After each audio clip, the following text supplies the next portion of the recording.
about 5 groups of us that are going to be doing different tasks throughout the day. We are deep cleaning the main lodge, which is one of our main buildings that we use for rentals, summer, a lot of summer camps that come through here.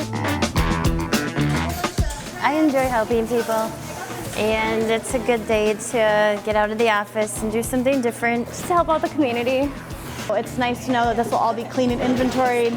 Gives us time to purchase things as we need to kind of get us set up for our events that happen over here. It says that we care about our community and we like to help, and we're all up for some good hard work when it's needed. Everybody has fun. It's, you know, everybody leaves after a good sweaty day and feeling good about, you know, having put in some time to help somebody and then getting to go back to work on Monday. This isn't bad.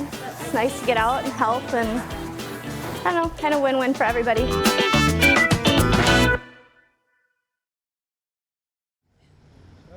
we go. Grab a few shots. Eyes open.